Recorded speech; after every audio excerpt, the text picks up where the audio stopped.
PSC PYQയിലേക്ക് എല്ലാവർക്കും സ്വാഗതം. അപ്പോൾ നമുക്കിന്ന് ഒരു മാസം കൊണ്ട് എങ്ങനെ ഫലപ്രദമായിട്ട് ഒരു റാങ്ക് ഫയൽ പഠിച്ചു തീർക്കാമെന്ന് നോക്കാം. അപ്പോൾ ഇനി കറക്റ്റ് ഒരു മാസമേ ഉള്ളൂ 10th പ്രിലിംസിന്. അപ്പോൾ ഇനിയും നമ്മൾ റാങ്ക് ഫയൽ ഒന്നും നമ്മൾ ഒരിക്കലും മുഴുവനായിട്ട് പഠിച്ചു തീരത്തില്ല. എങ്കിൽ പോലും നമുക്ക് ഫലപ്രദമായിട്ട് നമുക്ക് എങ്ങനെയാണ് ഏറ്റവും കൂടുതലായിട്ട് നമുക്ക് അതിനെ ഒന്ന് ഫലപ്രദമായിട്ട് യൂട്ടിലൈസ് ചെയ്യുന്നതെന്ന് നമുക്ക് നോക്കാം. അപ്പോൾ ഇതിൽ നിന്ന് നമ്മൾ മാത്സും അതേപോലെ തന്നെ മാത്സും മെന്റൽ എബിലിറ്റി അങ്ങനെ അതൊക്കെ നമുക്കൊന്ന് ഒഴിവാക്കിയിട്ട് മാത്സ് നമ്മൾ ചെയ്ത് തന്നെ പഠിക്കണം. നമുക്ക് ഇതിൽ ഈ റാങ്ക് ഫയൽ നോക്കി ആയിരിക്കത്തില്ലല്ലോ എന്തായാലും പഠിക്കുന്നത്. അപ്പൊ അത് നമുക്ക് ഒഴിവാക്കാം. അപ്പോൾ ഫസ്റ്റ് നമ്മൾ ചെയ്യേണ്ടതെന്ന് വെച്ചാൽ ആദ്യം നമ്മൾ ഒരു കലണ്ടർ ഉണ്ടാക്കുക. ഒരു കലണ്ടർ ഉണ്ടാക്കി അതിന് ശേഷം നമ്മൾ ഫസ്റ്റ് ഷെഡ്യൂൾ ചെയ്യുക. അതായത് എത്ര മണിക്കൂർ, അതൊക്കെ ഓരോരുത്തരും ഡിപ്പെൻഡ് ചെയ്തിരിക്കും. നമുക്കിപ്പോൾ കറക്റ്റ് 3 മണിക്കൂർ പഠിക്കണം, 4 മണിക്കൂർ പഠിക്കണമെന്നൊന്നും നമുക്ക് ഒരിക്കലും പറഞ്ഞു തരാൻ പറ്റത്തില്ല. കാര്യം അത് ഓരോ വീട്ടിലെ ഓരോരുത്തരുടെ സാഹചര്യങ്ങളും അനുസരിച്ചായിരിക്കും ഇരിക്കുന്നത്. ഓരോരുത്തരുടെ കഴിവിനനുസരിച്ചായിരിക്കും ഇരിക്കുന്നത്. നമ്മളിപ്പോൾ ചില ആൾക്കാർ കുറച്ച് സമയം കൊണ്ട് ഒത്തിരി പഠിച്ചു തീർക്കും, നേരെ തിരിച്ചായിരിക്കും. അപ്പൊ അതുകൊണ്ട് കറക്റ്റ് ഇത്ര സമയം പഠിക്കണമെന്ന് പറഞ്ഞു തരാനായിട്ട് നമുക്ക് ആർക്കും പറ്റത്തില്ല. അത് ഓരോരുത്തർ തന്നെ സ്വയം തീരുമാനിക്കണം. ഫസ്റ്റ് നമ്മൾ ഒന്ന് ഷെഡ്യൂൾ ചെയ്യണം. എത്ര ദിവസം കൊണ്ട് എങ്ങനെ നമുക്ക് പഠിച്ചു തീർക്കാനായിട്ട് പറ്റുമെന്നുള്ള ആ ഒരു കാര്യം നമ്മൾ ചെയ്യുക. ആദ്യം ഷെഡ്യൂൾ ചെയ്തിട്ട് നമുക്ക് എത്ര മണിക്കൂറാണോ പഠിക്കാൻ കഴിയുന്നത് അത്രയും മണിക്കൂർ. ഇപ്പം 3 മണിക്കൂറാണ് ഒരു ദിവസം പഠിക്കാൻ പറ്റുന്നതെങ്കിൽ ആ 3 മണിക്കൂർ എന്തൊക്കെ കാര്യങ്ങൾ പഠിക്കണം എന്ന് നമ്മൾ തീരുമാനിക്കുക. ഇപ്പൊ 3 മണിക്കൂർ കൊണ്ട് ഇപ്പോൾ 1 മണിക്കൂർ നമുക്ക് മാത്സ് അല്ല, പിന്നെ സയൻസ് ആണ് പഠിക്കാൻ പറ്റുന്നതെങ്കിൽ ആ സയൻസ് എന്ന് എഴുതി വെക്കുക. രണ്ടാമത്തെ പ്രാവശ്യം ഇക്കണോമിക്സ് ആണെങ്കിൽ ഇക്കണോമിക്സ് എഴുതി വെക്കുക. മൂന്നാമത്തെ പ്രാവശ്യം നമുക്ക് വേറെ ഏതെങ്കിലും സബ്ജക്റ്റ് ആണെങ്കിൽ അത് എഴുതുക. ഭരണഘടനയാണെങ്കിൽ ആ 3 മണിക്കൂർ നമുക്ക് ഏതൊക്കെയാണ് പഠിക്കാൻ പറ്റുന്നതെന്ന് ആദ്യം നമ്മൾ നോക്കുക. അപ്പോൾ ആ 3 മണിക്കൂർ 3 സബ്ജക്റ്റ് ആയല്ലോ. ഇനി രണ്ടാമത് ആദ്യം ഒന്ന് ഷെഡ്യൂൾ ചെയ്യുക. അത് നമ്മുടെ ഇഷ്ടപ്രകാരം ഇരിക്കും. നമുക്കിപ്പോൾ ഇത് 3 ആണെങ്കിൽ നമുക്ക് ഏതെങ്കിലും 3 സബ്ജക്റ്റ്, പിന്നെ ഒരു 10 മിനിറ്റോ എന്തെങ്കിലും വേറെ എക്സ്ട്രാ ഒന്ന് മാറ്റി വെക്കണം. അത് പിന്നെ നമുക്ക് എന്തിന്റെ ഇടയ്ക്കാണെങ്കിലും നോക്കാം, കുഴപ്പമില്ല. ഇപ്പൊ 3 മണിക്കൂർ കറക്റ്റായിട്ട് നമ്മൾ ഈ 3 കാര്യങ്ങൾ നോക്കുക. അപ്പം മനസ്സിലായല്ലോ. ഇപ്പോൾ ഏതെങ്കിലും നിങ്ങൾക്ക് ഇഷ്ടമുള്ള 3 സബ്ജക്റ്റുകൾ, ഇഷ്ടമുള്ളതല്ല, നമ്മളിപ്പോൾ ഒരു ടൈം ടേബിൾ സെറ്റ് ചെയ്യുമ്പോൾ നമുക്കിപ്പോൾ ഒരാഴ്ച എല്ലാ സബ്ജക്റ്റും നമുക്ക് പഠിക്കാൻ പറ്റും. അപ്പം നമുക്ക് ഈ 3 മണിക്കൂർ ആകുമ്പോൾ ഓരോ ദിവസം 7 ദിവസമല്ലേ, 7 ദിവസത്തിൽ 21 സബ്ജക്റ്റ് 21 സബ്ജക്റ്റ് ഒന്നും നമുക്കില്ല. അപ്പോൾ അത്രയും നമുക്ക് 3 മണിക്കൂർ കൊണ്ട്, മാക്സിമം 3 മണിക്കൂറാണെങ്കിലും നമുക്കത് മാറ്റി വെച്ചാൽ പഠിക്കാൻ പറ്റും. രണ്ടാമതായിട്ട് നമ്മൾ ചെയ്യേണ്ടത് ഒരു ക്വസ്റ്റ്യൻ പേപ്പർ നമ്മൾ എടുക്കുക. ഒരു PYQ, നമുക്കിപ്പോൾ ഒത്തിരി PYQവിൻ്റെ നമുക്കിപ്പോൾ നെറ്റിൽ നിന്ന് ഡൗൺലോഡ് ചെയ്യാൻ പറ്റും. അപ്പം നമ്മൾ ആദ്യം രണ്ടാമത് എന്ത് ചെയ്യുക, ഒരു PYQ നമ്മൾ ആ ക്വസ്റ്റ്യൻ പേപ്പർ ഡൗൺലോഡ് ചെയ്യുക. അതിനുശേഷം നമ്മൾ ആ ഒരു മാത്സ് ഒഴികെ, ഇപ്പം മാത്സ് ചെയ്യുന്നവർക്ക് ചെയ്യാൻ കേട്ടോ, ഞാൻ ഇതിൻ്റെ GKയുടെ കാര്യം പ്രധാനമായിട്ട് പറയുന്നതുകൊണ്ടാണ്. അതിൽ ബാക്കി നമ്മൾ ആ PYQ ഒന്ന് ചെയ്ത് നോക്കുക. ആ PYQ ഒന്ന് ചെയ്യുക. ചെയ്തിട്ട് ഇപ്പോൾ എല്ലാ സബ്ജക്റ്റിനും, ഇപ്പോൾ ഓരോ സബ്ജക്റ്റിനും നമുക്ക് എത്ര മാർക്ക് വീതം കിട്ടുന്നുണ്ടെന്ന് നമ്മളൊന്ന് എഴുതി വെക്കുക. ഇപ്പോൾ ഇംഗ്ലീഷിനാണെങ്കിൽ ഇംഗ്ലീഷിന് എത്ര മാർക്ക് കിട്ടുന്നുണ്ടെന്ന് നോക്കുക. സോഷ്യൽ, എക്കണോമിക്സ്, ഭരണഘടന, അങ്ങനെ നമ്മൾ നോക്കുമല്ലോ. നോക്കുമ്പോൾ ഓരോന്നിനും നമുക്ക് എത്ര മാർക്ക് വീതം കിട്ടുന്നുണ്ടെന്ന് നമ്മളൊന്ന് എഴുതി വെക്കുക. ഇപ്പൊ ഇംഗ്ലീഷിനാണെങ്കിൽ ചിലത് ഇംഗ്ലീഷ് വീക്കുള്ളവരുണ്ടാവും, ചിലത് സോഷ്യൽ വീക്കുള്ളവർ ഉണ്ടാകും. അപ്പൊ അങ്ങനെ അതൊക്കെ ഓരോരുത്തരുടെ ഇതാണ്. അപ്പൊ നമ്മൾ PYQ ചെയ്തിട്ട് നമുക്ക് എത്ര മാർക്ക്, ഏതിൽ നിന്നൊക്കെ എത്ര മാർക്ക് വീതം കിട്ടുന്നുണ്ടെന്ന് നമ്മൾ നോക്കുക. എന്നിട്ട് നമുക്കിപ്പോൾ വീക്കായിട്ടുള്ള ടോപ്പിക്സ് ഉണ്ടാവുമല്ലോ, അതൊന്ന് മാറ്റി വയ്ക്കുക. വീക്ക് ടോപ്പിക്സ് എന്ന് പറഞ്ഞ് മാറ്റി വയ്ക്കുക. എന്നിട്ട് അതവിടെ മാറ്റി വെച്ചതിന് ശേഷം ആ വീക്ക് ടോപ്പിക്സ് ഏതാണോ അതിൽ നിന്ന് ഇപ്പോൾ 2-3 PYQ നമ്മൾ ചെയ്ത് നോക്കണം. ഒരെണ്ണം അല്ല, ഒരു 2-3 ഒരു 5 എണ്ണം ചെയ്ത് നോക്കും, മാക്സിമം ഒരു 5 എണ്ണം. അതായത് നമുക്ക് ഒരു കഴിഞ്ഞ ഈ 2026 ആദ്യം വന്നത് തൊട്ടോ, അപ്പോൾ 2025 ഒരു പകുതി തൊട്ടുള്ള ഒരു 5 PYQ ചെയ്ത് നോക്കുക. എന്നിട്ട് നമുക്കതിൽ ഏത് പോർഷനാണോ, ഏത് സബ്ജക്റ്റ് ആണെന്ന് നമ്മൾ നോക്കി തിരിച്ചു വെച്ചതിന് ശേഷം പിന്നെ ആ പോർഷൻ, ആ വീക്കുള്ള പോർഷൻ നമ്മൾ എവിടെ നിന്നാണ് റാങ്ക് ഫയലിൽ നിന്ന് വന്നതെന്ന് നോക്കുക. ഇപ്പോൾ ഉദാഹരണത്തിന് ഒരു ക്വസ്റ്റ്യൻ നോക്കാം. മനുഷ്യ ഹൃദയത്തെ പൊതിഞ്ഞു കാണുന്ന ഇരട്ട സ്തരമുള്ള ആവരണം പെരിക്കാർഡിയം. നിപ്പ അസുഖം മൂലമുണ്ടാകുന്ന രോഗാണു ഏത്? അപ്പോൾ മനുഷ്യ ഹൃദയത്തെ പൊതിഞ്ഞു കാണുന്ന ഇരട്ട സ്തരമുള്ള ആവരണം ഇത് തരുമ്പോഴേ നമുക്കറിയാം എവിടെ വെച്ചാണ്, നമ്മുടെ മനുഷ്യ അവയവങ്ങളെ കുറിച്ചാണ്. അപ്പോൾ അത് നമുക്ക് ഒന്ന് മനസ്സിലാക്കാം. മനുഷ്യ ഹൃദയം എന്ന് വെച്ചാൽ നമുക്കറിയാം നമ്മുടെ അവയവങ്ങളെ കുറിച്ചാണ്. അപ്പോൾ അവയവങ്ങൾ എന്താണ്? അപ്പൊ നമുക്കറിയാം പെരിക്കാർഡിയം. പിന്നെ നെക്സ്റ്റ്, നിപ്പ അസുഖം മൂലമുണ്ടാകുന്ന രോഗാണു, നിപ്പ അസുഖം ഉണ്ടാക്കുന്ന രോഗാണു ഏതാണ്? വൈറസ്. അപ്പോൾ എന്താണ് അത്? രോഗങ്ങളും രോഗകാരികളും എന്ന ടോപ്പിക്കിൽ നിന്നാണ് വന്നിരിക്കുന്നത്. പിന്നെ മാരക രോഗങ്ങൾ ബാധിച്ച കുട്ടികൾക്ക് സൗജന്യ ചികിത്സ ലഭ്യമാക്കാനായി സംസ്ഥാന സർക്കാർ ആരംഭിച്ച പദ്ധതി ഏതാണ്? താലോലം. അപ്പൊ അത് നമുക്കറിയാം ഏതാണ്? എന്താണ്? പുതിയ നമ്മുടെ ഓരോ പദ്ധതികളെ കുറിച്ചാണ് വന്നിരിക്കുന്നത്. പിന്നെ ജീവിതശൈലി രോഗങ്ങൾ ഉണ്ടാക്കാനുള്ള കാരണങ്ങൾ അത് ഏതൊക്കെയാണ്? പിന്നെ ശ്വേതരക്താണുക്കൾ ഉൾപ്പെടാത്തത് ഏതാണ്? അപ്പൊ നമുക്കൊരു മൂന്നെണ്ണാകുമ്പോൾ തന്നെ നമുക്ക് ഏകദേശം മനസ്സിലാവും അത് എവിടെ നിന്നാണ് വരുന്നതെന്ന് നമുക്ക് മനസ്സിലാവും, ഏത് ടോപ്പിക്കിൽ നിന്നാണ് വരുന്നതെന്ന് മനസ്സിലാവും. അപ്പൊ ആ ടോപ്പിക്കിൽ നിങ്ങൾക്ക് മാർക്ക് ഇല്ലെങ്കിൽ നിങ്ങൾ ആ ടോപ്പിക്, അപ്പൊ നമുക്ക് PYQ എവിടെ നിന്നാണ് കൂടുതൽ ചോദിക്കുന്നതെന്ന് മനസ്സിലാവും, നമ്മുടെ വീക്ക് പോർഷൻസ് ഏതാണെന്നും നമുക്ക് മനസ്സിലാവും.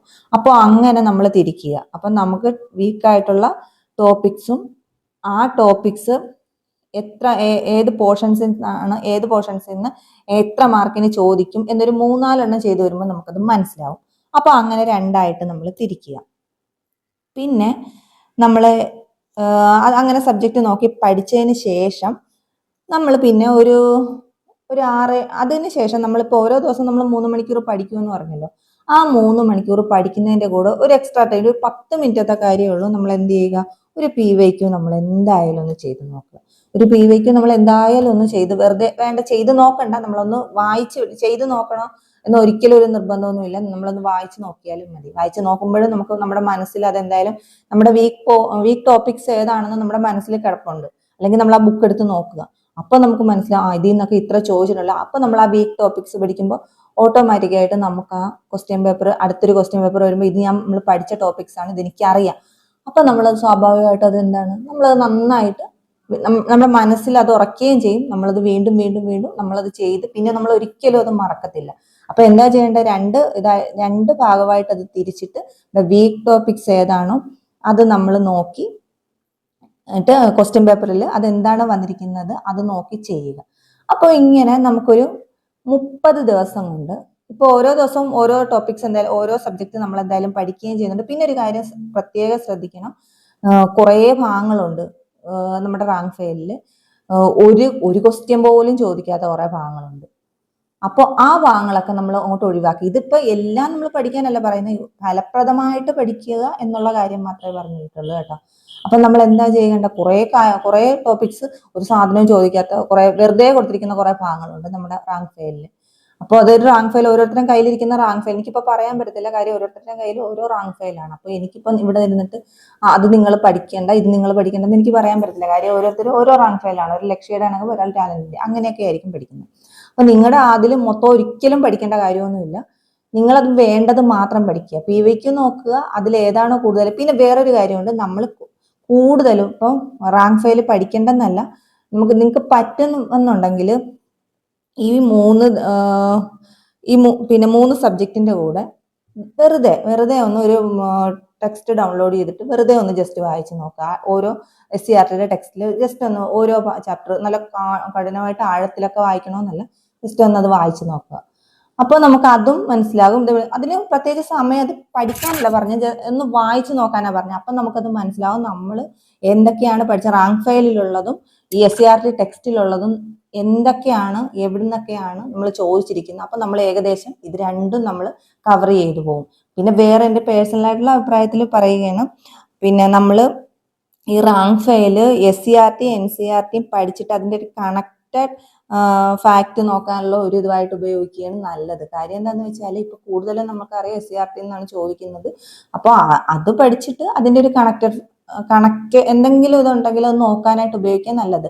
ഇനിയിപ്പോൾ നമുക്ക് ഒരു മനസ്സമാധാനം കിട്ടത്തില്ല, നമ്മൾ എക്സാമിന് ചെല്ലുമ്പോൾ അയ്യോ ഞാനത് റാങ്ക് ഫയൽ പകുതി പോലും തീർത്തില്ലല്ലോ എന്നുള്ളൊരു ഇതുണ്ടാവും നമുക്ക്. അപ്പൊ നമ്മൾ എന്ത് ചെയ്യുക, നമ്മളൊരു റാങ്ക് ഫയൽ നോക്കുക, PYQ ചെയ്യുക, ഏതൊക്കെയാണ് എവിടെ നിന്നൊക്കെയാണ് വരുന്നതെന്ന് ജസ്റ്റ് ടിക്കറ്റ് പോവുക. നമ്മൾ ഒരു മാസം അല്ല ഒരു 20 ദിവസം കൊണ്ട് നമുക്കത് കംപ്ലീറ്റ് ചെയ്യാൻ പറ്റും.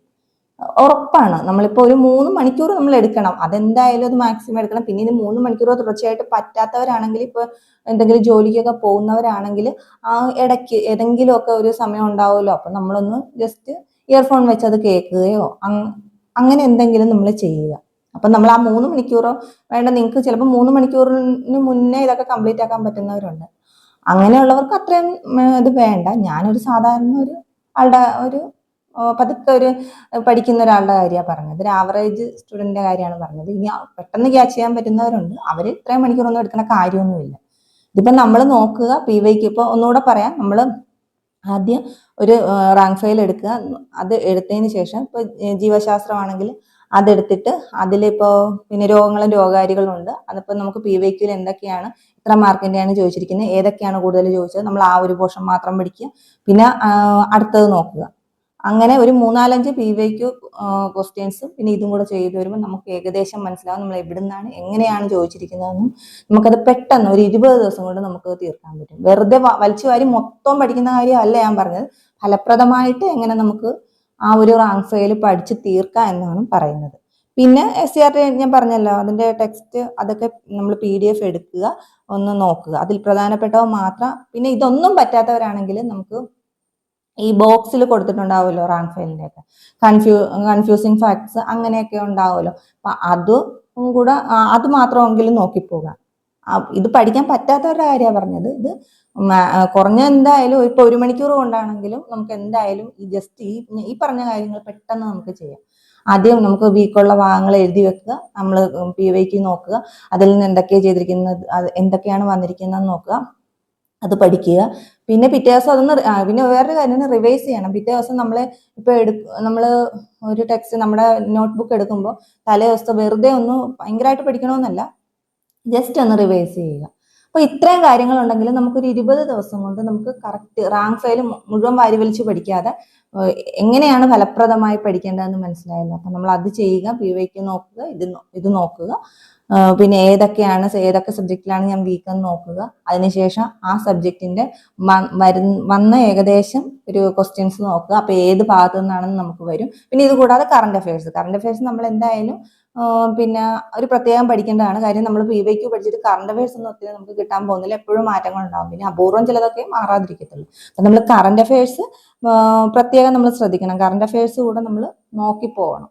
കറണ്ട് അഫയേഴ്സ് ഇപ്പോൾ ഓരോ ദിവസവും നമ്മൾ ന്യൂസ് പേപ്പർ വീട്ടിലുണ്ടാവുന്നവരായിരിക്കും.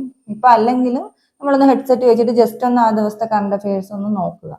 ഇപ്പോൾ ഒരുപാട് ചാനലുകളൊക്കെ ഉണ്ട്, കറണ്ട് അഫയേഴ്സ് ചാനലുകളും ടെലഗ്രാം ചാനലുകളൊക്കെ ഉണ്ടാവും. അപ്പോൾ അതല്ലാതെ വേറെ അല്ലെങ്കിൽ എന്തെങ്കിലും ഫോണിലൊക്കെ ഉണ്ടാവും. അപ്പം ജസ്റ്റ് ഒന്ന് കറണ്ട് അഫയേഴ്സ് അതിന്റെ കൂടെ ഒന്ന് നോക്കി പോവുകയും കൂടെ ചെയ്യുക. നമുക്ക് 20 ദിവസം കൊണ്ട് ഒരു റാങ്ക് ഫയൽ നമുക്ക് കംപ്ലീറ്റ് ആക്കാനായിട്ട്, മുഴുവൻ എല്ലാം കൂടെ പഠിക്കണമെന്നല്ല, വേണ്ട കാര്യങ്ങൾ ഫലപ്രദമായിട്ട് എങ്ങനെ യൂട്ടിലൈസ് ചെയ്യാനായിട്ടാണ് ഞാൻ പറഞ്ഞത്. അപ്പൊ ആ പോർഷൻ ഒന്നും പഠിക്കാൻ പറ്റില്ലെങ്കിൽ ആ ബോക്സിലുള്ളതെങ്കിലും പഠിക്കുക, PYQ ചെയ്യുക, വീക്ക് ഉള്ളത് ഏതാണെന്ന് നോക്കുക, അത് റാങ്ക് ഫയലിൽ നോക്കി പഠിക്കുക. പിന്നെ അങ്ങനെ പഠിച്ചു വരുമ്പോൾ അടുത്ത PYQ ക്വസ്റ്റ്യൻ എടുക്കുമ്പോഴേ നമുക്ക് മനസ്സിലാവും. എന്തായാലും PYQ എല്ലാം അതിന്റെ തുടർച്ചയായിട്ട് എന്തായാലും ചോദിക്കത്തുള്ളൂ. നമ്മളിപ്പോ പഠിച്ചു വരുമ്പോൾ നമുക്കത് പതുക്കെ നമുക്ക് മനസ്സിലാവും. ഒരു 5 ദിവസം കൊണ്ട് നമ്മൾ എന്തായാലും ഇമ്പ്രൂവ് ആവും. അപ്പോൾ അങ്ങനെ പഠിക്കുക. അപ്പൊ അങ്ങനെ പഠിക്കുമ്പോൾ നമുക്ക് 20 ദിവസം കൊണ്ട് എന്തായാലും അത് ക്രാക്ക് ചെയ്യാം. അപ്പോൾ ഇന്നത്തെ വീഡിയോ ഇത്രയേ ഉള്ളൂ. എല്ലാവർക്കും ഇഷ്ടപ്പെട്ടെങ്കിൽ ഒന്ന് സബ്സ്ക്രൈബ് ചെയ്യുക, ബെൽ ബട്ടൺ അമർത്തുക, എങ്കിലേ പുതിയ വീഡിയോ ഇടുമ്പോൾ നിങ്ങൾക്ക് അതിന്റെ നോട്ടിഫിക്കേഷൻ കിട്ടത്തുള്ളൂ. അപ്പോൾ ഇനി നാളെ കാണാം. Okay, thanks.